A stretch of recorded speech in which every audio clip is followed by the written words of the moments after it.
Hi friends, आपका स्वागत है हमारे चैनल एवरीडे न्यू में। दोस्तों, रेलवे ग्रुप डी या फिर लेवल 1 की न्यू रिक्रूटमेंट को लेकर के दोस्तों यहाँ पे मिनिस्ट्री ऑफ रेलवे का एक ऑफिशियल नोटिस आए हैं, एक नया ऑर्डर जारी किया गया है। और देखिए, ग्रुप डी की नई भर्ती प्रक्रिया में दोस्तों यहाँ पे एक बड़ा बदलाव किए जा रहे हैं। तो इसके बारे में पूरे डिटेल में हम लोग बात करने वाले हैं। क्लैरिफिकेशन के साथ रेलवे ने बताया है 90% जो पोस्ट होंगी दोस्तों वो ओपन भर्ती से, यानी कि डायरेक्ट रिक्रूटमेंट कोटा के तहत यहाँ पे भर्तियां आएंगी। और भर्ती कब तक आ सकती है, सब कुछ पूरे डिटेल में हम लोग बात करेंगे। तो वीडियो को अंत तक जरूर देखिएगा। और जो लोग चैनल पे नए हैं वो जल्द से चैनल को सब्सक्राइब करके बेल बटन दबा दीजिएगा ताकि सारी अपडेट्स आपको मिलती रहे। दोस्तों, रेलवे की विभिन्न एग्जाम्स की अगर आप लोग प्रिपरेशन करते हो तो देखिए, किरण पब्लिकेशन की एक रेलवे ऑल एग्जाम्स करके बुक आती है, इसको आप लोग कंसीडर कर सकते हो, काफी हेल्पफुल साबित होगी। देखिए, मैथमेटिक्स का, रीजनिंग का और इसके बाद जनरल स्टडीज यानी सार संग्रह के बुक्स इसके आते हैं। सबसे अच्छी बात यह है कि 1996 से लेकर अभी तक यहाँ पे जितने भी रेलवे में क्वेश्चन पूछे गए हैं सबका निचोड़ एक तरह से और सारे का सॉल्यूशन आपको हिंदी इंग्लिश में देखने को मिलते हैं, चैप्टर वाइज और टाइप वाइज। यहाँ पे आगामी जो एग्जाम्स है दोस्तों, जैसे कि ALP technician, RPF, SI constable, junior engineer, group D, NTPC, सारे एग्जाम्स के लिए ये हेल्पफुल साबित आपके लिए हो सकती है। तो ऑनलाइन माध्यम से अमेजन पे, फ्लिपकार्ट से भी आप लोग जाके इसको देख सकते हो। वहीं बात करें तो दोस्तों, बुक स्टॉल पे या फिर किसी भी शॉप में, नजदीकी शॉप में जाते हो, वहां भी आप लोग इसको देखिए, समझिए, अच्छी लगती है तो कंसीडर आप लोग कर सकते हो आगामी एग्जाम्स के लिए। देखिए दोस्तों, ये रही वो order, government of India, ministry of railways, railway board, new Delhi, dated 14/12/2023। अब ये जो ऑर्डर है, जो कि सर्कुलर नंबर यहाँ पे मेंशन है, और सारे के सारे जोन्स के जितने भी 21 आरआरबी जोन्स हैं, जितने भी 16 आरआरसी जोन है, सभी के जो जनरल मैनेजर होते हैं, जो चेयरपर्सन होते हैं, उनके पास ये ऑर्डर भेजा गया है। अब किसमें यहाँ पे अमेंडमेंट किया गया है, तो सब्जेक्ट में देखिए, amendment to para number 179, 14 number point है, और 15 नंबर पॉइंट IREM यानी कि Indian railway establishment manual volume number 1 में, यानी जो रिक्रूटमेंट की रूल्स होती है, प्रोसेस होते हैं, उसमें दोस्तों यहाँ पे बदलाव अभी कर दिया गया है। अब देखिए, बदलाव कहाँ पे हुए हैं, तो एडवांस करेक्शन स्लिप है जो कि 285 नंबर है स्लिप नंबर, इसी में ये लोग यहाँ पे बदलाव किए हैं। और भर्ती देने से पहले दोस्तों ये सारी कुछ बदलाव अभी करना चाह रहे हैं रेलवे वाले, क्योंकि 2018 से एक रूल्स थी वो यहाँ पे बिल्कुल लंबी थी, प्रोसेस में नहीं आ रही थी, जबकि रेलवे मंत्रालय ने कई बार नोटिस निकाल के जारी भी किया था, लेकिन उसका सही से इस्तेमाल नहीं हो पा रहा था। तो अगली बार जो भर्ती ये लोग देने वाले हैं, इसमें पहले से ही सारा कुछ तैयारी है कि सब कुछ इसके प्रोसेस से चले, जो आरआरबी वाले हैं और आरआरसी वाले हैं। अब इसमें पूरा डिटेल में हम लोग बात करने वाले हैं और आपको मैं समझाऊंगा भी, और सब कुछ हम लोग देखेंगे। तो देखिए, यहाँ पे सबसे पहले यही IREM का फुल फॉर्म सब कुछ दिया गया है, एडवांस करेक्शन स्लिप 285 नंबर, और यहाँ पे चैप्टर 1 सब कुछ बताए गए हैं। किस पोस्ट के लिए, तो लेवल 1 का पोस्ट है, यानी कि टोटली दोस्तों ग्रुप डी का पोस्ट है। अभी तो ग्रुप डी का नाम बदल के ग्रुप सी कर दिया गया है, तो चलिए ग्रुप सी ही बोलते हैं, लेकिन लेवल 1 इसको नॉर्मली बोल सकते हो। 1800 से लेके इतना आपका पेमेंट होता है, इतना के बीच में 7 CPC पे मैट्रिक्स के अकॉर्डिंग। अब 179 का पैरा नंबर 14 है, जिसमें यहाँ पे अब बदलाव कर दिए गए हैं। गौरतलब है दोस्तों कि कुछ दिन पहले ही एक और नोटिस आई थी जिसका मैंने आपको अपडेट दिया था। चलिए पहले वो दिखा देता हूं ताकि समझने में आसानी हो। देखिए, ये नोटिस एक दिन पहले आया था, ये ऑर्डर जो कि 13/12/2023 के डेट में आया था, और अभी वाला 14/12/2023 के डेट में आए हैं। तो यहाँ पे कुछ चीजें जो मेंशन कर दी गई थी दोस्तों, ये शॉर्ट फॉर्म में मेंशन कर दी गई थी, और कुछ जोनल रेलवे को ये समझ में नहीं आया था कि आखिर ये प्रोसेस करेगा कैसे, काम करेगा कैसे। तो इसको पूरे विस्तार तरीके से रूल को समझाते हुए इन्होंने अभी बताया है। और सारे के सारे जो रेलवे इंप्लॉई हैं, जो अभी रेलवे ग्रुप डी की तैयारी कर रहे हैं या फिर जो नए रेलवे में आना चाहते हैं, उनके लिए भी बहुत जरूरी है जो अभी वाला नोटिस आया है। तो इसमें मैंने आपको बताया था ये वाला ऑर्डर में कि जो खास करके ट्रैक मेंटेनर के पोस्ट पे हैं, असिस्टेंट डिपोट स्टोर के पोस्ट पे हैं, और हाउस कीपिंग के पोस्ट पे जाते हैं, आप लोग नई भर्ती में जाइएगा, ऐसा पोस्ट मिलते हैं कुछ कुछ कैंडिडेट को। तो जब ये पोस्ट मिलेंगे, तो अगर आपको मन करता है कि ये पोस्ट पे हम ना रहे, मुझे अच्छी नहीं लग रही है, सूट नहीं कर रही है मेरे लिए, तो दूसरी पोस्ट पे आप लोग जा सकते हो। इसके लिए रेलवे ने रूल निकाला कि जितने भी ग्रुप डी के पोस्ट रहेंगे, चाहे वर्कशॉप की हो, चाहे SNT की हो, चाहे इलेक्ट्रिकल इंजीनियरिंग की, चाहे मैकेनिकल की, चाहे ट्रैफिक वाले, चाहे कॉमर्शियल डिपार्टमेंट वाले, चाहे वर्क साइड वाले, सारे के सारे जो वैकेंसी रहेंगे पोस्ट है, उसके 10% वैकेंसी को रिजर्व करके रखेंगे। और ये पोस्ट दोस्तों डायरेक्ट ट्रैक मेंटेनर को मिल जाएगा, स्टोर असिस्टेंट डिपोट स्टोर को मिल जाएगा, हाउस कीपिंग स्टेशन को मिल जाएगा, जो यहाँ पे चाहते हैं इन सभी पोस्ट पे जाने के लिए। अगर इनको मन नहीं कर रहा है ट्रैक मेंटेनर बने रहने का या फिर काम करने का इस पोस्ट पे, तो बशर्ते कि यहाँ पे रूल लगा दिया है कि कम से कम 8 साल का रेलवे में आपका सर्विस होना चाहिए, 8 साल कंप्लीट हो जाएगा, तो ये रूल का अप्लाई करके आप लोग ट्रैक मेंटेनर हो तो दूसरे पोस्ट, मनपसंद पोस्ट पे आप लोग जा सकते हो, बिना कोई परीक्षा दिए, बिना कोई एग्जाम दिए। अब इसमें मैंने आपको बताया था फर्स्ट नंबर पॉइंट में कि ये जो काम करना है, रेलवे ने ये आदेश दिया गया है कि लैटरल इनटेक जो होगा, इस तरह से वो दोस्तों डायरेक्ट रिक्रूटमेंट का जो वैकेंसी आने वाला है, अभी डायरेक्ट रिक्रूटमेंट कोटा वाली वैकेंसी आएंगी, उसके इंडेंट प्लेस होते समय ही ये लैटरल इनटेक भी यहाँ पे काम शुरू कर देना है रेलवे को। यानी मिनिस्ट्री ऑफ रेलवे है जो कि सभी जोन से यहाँ पे वैकेंसी का डिटेल मांगती है नोटिफिकेशन जारी करने से पहले। तो जब वैकेंसी का डिटेल मांगेगी डायरेक्ट रिक्रूटमेंट वैकेंसी के लिए, तो उसी समय लेटरल इनटेक भी सारे जोन को कर लेना है, अपने अपने जोन की 10% वैकेंसी को बचा करके रखना है, ताकि बाद में जो भी यहाँ पे ऐसे लोग जाना चाहें इस पोस्ट पे, उस पोस्ट पे यहाँ पे जा सकते हैं। और सिर्फ 90% जो पोस्ट बचेगा उसी पोस्ट पे डायरेक्ट रिक्रूटमेंट देना है, ओपन भर्ती देनी है। तो ये तो रही बात दोस्तों, और मैंने बताया था कि ये सारी प्रक्रिया इंटरनली चल रही है, नई भर्ती आने की बिल्कुल भी संभावना है और काम रेलवे ने शुरू कर दिया है, इसलिए ये सारा कुछ प्रोसेस कर रहे हैं। लेकिन इसमें बहुत सारी चीजें हैं जो कि मिसिंग थी दोस्तों, और यहाँ पे कैसे ये काम करेगा, किस तरह से काम करेगा, रेलवे के अधिकारी तक को ही समझ में नहीं आ रहे थे, इसलिए एक नया ऑर्डर जारी किया जिसमें सब कुछ विस्तार से बताया। चलिए वो सब हम लोग देख लेते हैं। तो देखिए दोस्तों, आ गए हम लोग यहाँ पे नई वाली नोटिस पे, जो कि 14/12/2023 के डेट में आए हैं, जो कि फर्स्ट नोटिस है, आप लोगों ने देखा, और इसमें अटैच करके यहाँ पे सारा कुछ डिटेल में बताया है। अब पहले ही बात इन्होंने बताया कि 90% by recruitment from open market including apprentices trained under apprentices act. सबसे पहले ही बताया है कि जो 90% पोस्ट खाली रहेंगी वो दोस्तों डायरेक्ट रिक्रूटमेंट कोटा के तहत आपकी वैकेंसी दी जाएंगी।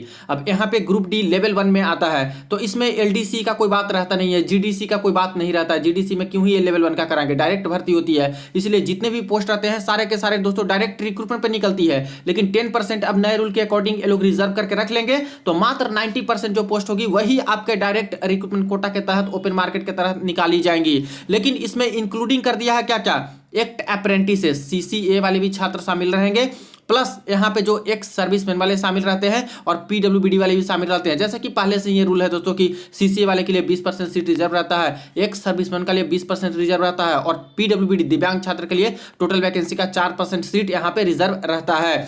हालांकि एक सर्विसमैन का जो 20% सीट खाली रहता है, मैक्सिमम सीट तो खाली ही जाता है, जो कि नॉर्मल छात्र को मिल जाते हैं, जो नॉर्मल यूआर ओबीसी एससी वाले हैं। सीसीए के जो सीट नहीं भरते हैं 20% जो दिया गया है रिजर्वेशन, तो पूरे के पूरे छात्र भी नहीं मिल पाते हैं, और ये जो सीट इसकी जितनी बची है वो भी नॉर्मल छात्र को दे दिए जाते हैं। तो क्लियर हो गया कि 90% जो जितनी वैकेंसी रहेगी उसके 90% पोस्ट पे आपकी डायरेक्ट रिक्रूटमेंट ओपन मार्केट वाली निकाली जाएगी। अगर किसी जोन में 100 वैकेंसी ग्रुप डी की चिन्हित की जाती है, तो 90 वैकेंसी जो है यहाँ पे रिफ्लेक्ट करेगा नोटिफिकेशन में, 90 वैकेंसी बताए जाएंगे, 10 वैकेंसी को ये लोग रखेंगे। इसका भी रूल आगे मैं बताऊंगा कि ये 10 वैकेंसी रखते हैं, इसके बारे में ये लोग क्या करते हैं और छात्रों को इसके बारे में कैसे फायदा मिलेगा। अब सेकंड नंबर पॉइंट में इन्होंने मेंशन कर रखा है, देखिए ये सब चीजें दोस्तों काफी रूल्स है, ये मैं आपको समझा दूंगा, लेकिन सबसे पहले कुछ छात्र हैं जो कि ज्यादा रूल समझना नहीं चाहते हैं, वो चाहते हैं कि जल्दी जल्दी हमारी काम की बातें हों। तो देखिए फ्रेंड्स, यहाँ पे अब बात उठेगी कि आखिर डायरेक्ट रिक्रूटमेंट कोटा वाली ग्रुप डी की भर्तियां कब तक आएंगी। तो दोस्तों अभी देख रहे हो कि यहाँ पे इस्टेब्लिशमेंट जो रूल है इनका, इसमें ये लोग बदलाव करते जा रहे हैं, सब कुछ चेंजेज हो रहा है। ये दिसंबर का मिड दिसंबर चल रहा है, तो समझिए कि अभी तो नोटिफिकेशन आने से रही, तो नोटिफिकेशन के मैक्सिमम चांसेस है दोस्तों कि आपके या तो जनवरी या तो फरवरी के एंड तक नोटिफिकेशन आपको देखने को मिल सकती है, या फिर गैजेट नोटिफिकेशन है उसमें नोटिफिकेशन अगर जनवरी फरवरी के आसपास 2024 में अगर देते हैं तो मार्च तक आपको नोटिफिकेशन ऑफिशियल वाली देखने को मिल सकती है, फॉर्म आवेदन शुरू हो सकते हैं। और इलेक्शन के पहले ही सारा कुछ करवा लेना होगा ये सारी चीज, तभी दोस्तों इलेक्शन के बाद आपका एग्जाम भी रखा जाएगा, क्योंकि इलेक्शन बीच में चलेंगे तो ऐसे में एग्जाम हो नहीं पाएंगे, तो उससे पहले ही नोटिफिकेशन देंगे। ये तो कंफर्म है दोस्तों कि आपकी भर्ती आने वाली है, मान के चलिए कि जनवरी फरवरी के आसपास ही 2024 के आसपास मैक्सिमम पॉसिबिलिटीज रहेंगी।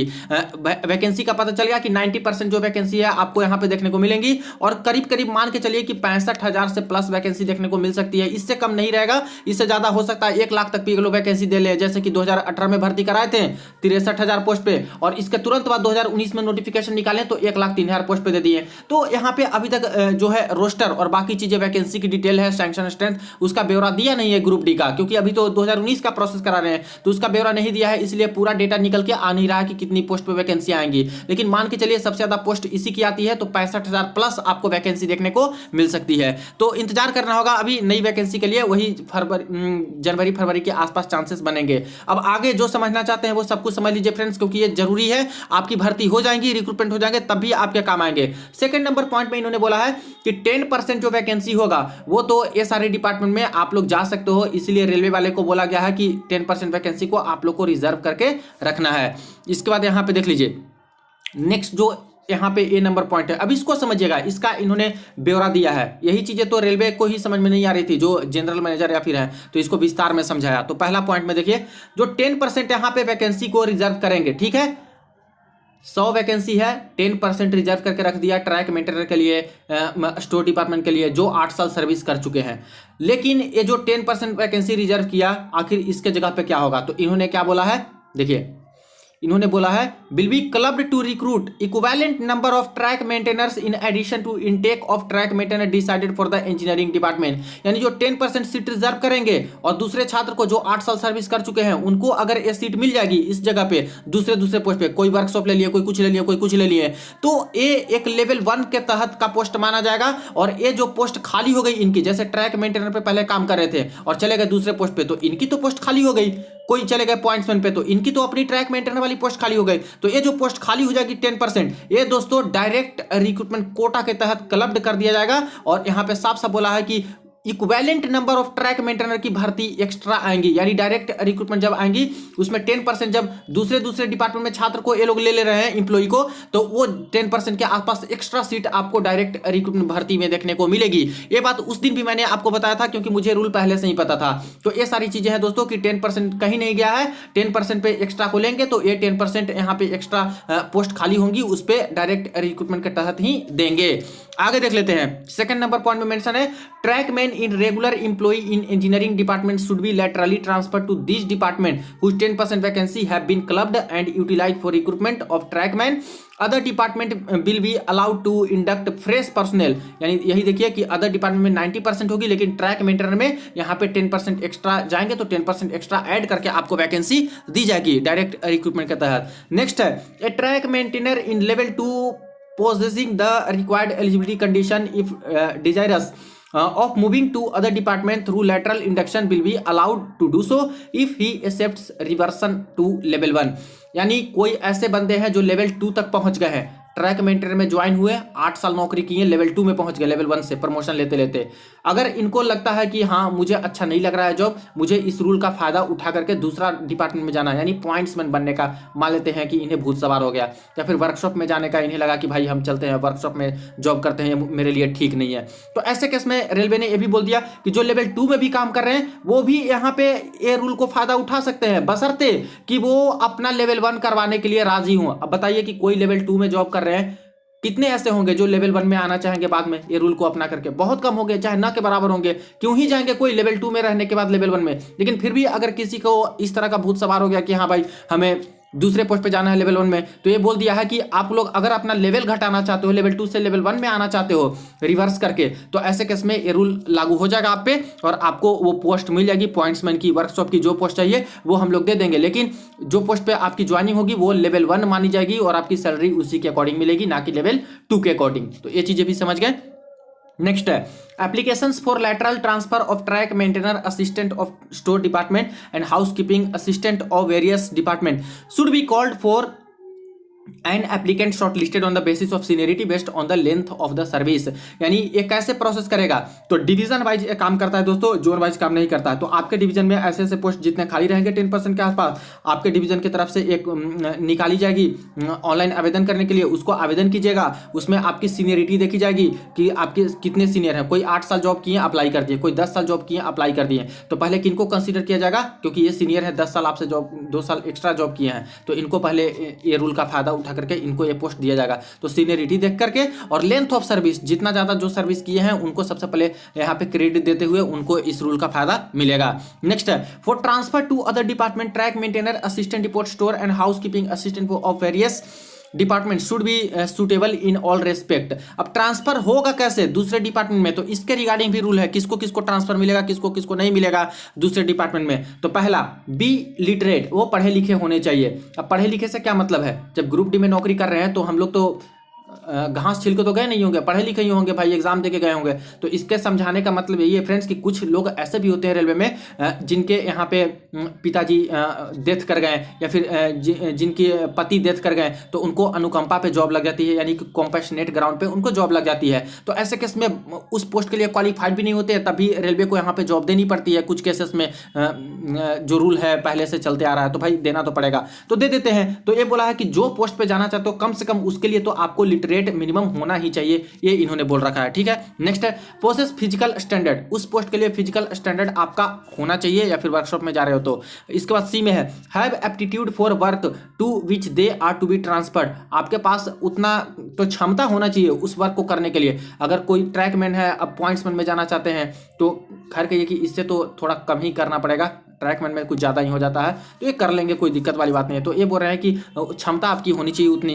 इसके बाद must have put in at least 8 year service तो आपका होना ही चाहिए, ये तो इन्होंने पहले ही बोल रखा है कि कम से कम 8 साल की सर्विस होनी चाहिए, तभी ये रूल लागू होगा। इसके बाद है The suitable candidate would be considered as per their interest seniority after screening of applications invited solely for the purpose of lateral intake। यानी आप लोग एप्लीकेशन दीजिएगा तो टोटल आपकी सीनियरिटी पे डिपेंड करेगा कि कितना सीनियर आप हैं रेलवे में और कितना समय तक आपने जॉब करा है, और जो सबसे ज़्यादा जॉब करने वाले होंगे समय तक या फिर सीनियर होंगे उनको सबसे पहले इस रूल का फायदा उठा करके पोस्ट चेंज करवाया जाएगा। थर्ड नंबर पॉइंट है in the event of non availability of volunteers seeking lateral transfer under 10% quota vacancies में भी ट्रांसफर टू ओपन मार्केट। ये दोस्तों मोस्ट इंपॉर्टेंट है, 10% सारे पोस्ट का तो ये लोग बोल रहे हैं कि रिजर्व करके रखिए, क्योंकि ये लेटरल इंटेक से हम लोग दूसरे को दे सकते हैं, ट्रैकमैन ये सबको ये पोस्ट। लेकिन अगर कोई छात्र चाहते ही नहीं है या फिर उतने लोग नहीं चाहते हैं, 10% के आसपास नहीं जाना चाहते हैं, ऐसे केस में तो क्या होगा, तो बोले हैं कि ये सारी की सारी जो पोस्ट होगी दोस्तों वो सब कुछ ओपन मार्केट में हम लोग दे देंगे, यानी नई भर्ती आएगी उसी में हम लोग जारी करवा देंगे। इसलिए तो नई भर्ती आने वाली है, सारा प्रोसेस चल रहा है, इसलिए तो पहले ये सब करवाना चाह रहे हैं रेलवे कि आखिर कितने ऐसे छात्र हैं अपने अपने डिवीजन में, अपने अपने जोन में देख लीजिए, और जितने अगर होते हैं उनको पहले इस तरह से प्रोसेस में करा दीजिए, और बाकी जो खाली रहेंगी अगर नहीं जाना चाहते हैं तो सारे के सारे पोस्ट पे हम लोग डायरेक्ट रिक्रूटमेंट निकालेंगे, ओपन मार्केट वाली वैकेंसी निकालेंगे। यहां से क्लियर हो गया। नेक्स्ट है सीनियरिटी, तो सीनियरिटी में यहां पे बोले हैं कि जो वही है कि स्टाफ हु आर ट्रांसफर्ड, अब एक ये भी इंपॉर्टेंट है, ध्यान दीजिएगा, who are transferred to other department against 10% quota, para number 179 14 और 2 नंबर है, will count half the length of the continuous service for seniority in the new cadre in which they are absorb. देखिए कोई 8 साल service यहाँ पे किए हैं और 10% का रूल यूज करके ट्रैक मेंटेनर वाले हैं, चले गए असिस्टेंट वर्कशॉप वाली पोस्ट में, ताकि इनको आसानी हो, आराम मिले, जॉब में ज़्यादा दिक्कत ना हो। ठीक है, चले गए वर्कशॉप में, लेकिन ये 8 साल सर्विस तो कर चुके थे। अब यहाँ पे मान लेते हैं लेवल 2 में काम कर रहे हो या फिर लेवल 1 में काम कर रहे हो, तो यहाँ पे तो लेवल 1 ही माना जाएगा, क्योंकि इस रूल का फायदा उठाते हो तो लेवल 1 में ही आप लोग हो जाइएगा, सबसे लोएस्ट वाले लेवल में माना जाएगा। तो ठीक है, लेवल 1 में आते हैं, लेकिन इनकी सीनियरिटी दोस्तों और जो लेंथ ऑफ सर्विस है इस पर असर पड़ेगा, लेकिन कितना पड़ेगा, हाफ, यानी 8 साल की सर्विस किए हैं तो लेवल 1 तो रहेंगे, लेकिन इनको माना जाएगा कि 4 साल सीनियर आप लोग हो। यानी कोई नए बंदे लेवल 1 में ज्वाइन करके जाते हैं और कोई इस रूल से 8 साल सर्विस करके इस रूल से लेवल 1 में आते हैं तो 4 साल ये सीनियर माने जाएंगे, क्योंकि 8 साल किए हैं तो हाफ इनका सर्विस माना जाएगा और सीनियरिटी इनका हाफ माना जाएगा। तो ये अच्छी बात है कि कम से कम इतना तो रखा है, इतना नहीं गिरा दिया कि पूरा का पूरा लेवल भी बदल गया, या फिर लेवल तो बदल रहा है, आपकी सीनियरिटी भी बदल गई, तो हाफ सीनियरिटी आप लोग का कर दिया जाएगा ऐसे केस में। ये एक ठीक बात है। तो ये चीजें हैं दोस्तों, सारा कुछ मैंने एक एक पॉइंट को डिस्कस कर दिया ताकि किसी के मन में कोई डाउट ना रहे। और इसका अगर पूरा का पूरा अगर हम लोग देखें तो यही है कि आपकी जो नई भर्ती है वो दोस्तों आपकी आने वाली है, इसके रिगार्डिंग सारा प्रोसेस चल रहा है, मैंने कंफर्म भी किया है दोस्तों, इंटरनली भी कंफर्म किया है, और इसलिए सारा का सारा रूल निकाल के ये सब इसमें बदलाव करना चाह रहे हैं रेलवे वाले, इसीलिए बिल्कुल तैयार रहिए आप लोग। नोटिफिकेशन तो आने ही वाली है दोस्तों, इलेक्शन से पहले आपकी नोटिफिकेशन आएंगी, भर्तियां आएंगी, और जैसे ही भर्तियां आती है शॉर्ट नोटिस कोई भी आएगी सबसे पहले आपको अपडेट करूंगा, इन्फॉर्म करूंगा। वीडियो अच्छी लगी तो लाइक कर दीजिएगा, दोस्तों के साथ शेयर कर दीजिएगा। चलिए मिलते हैं नेक्स्ट वीडियो में नेक्स्ट अपडेट में।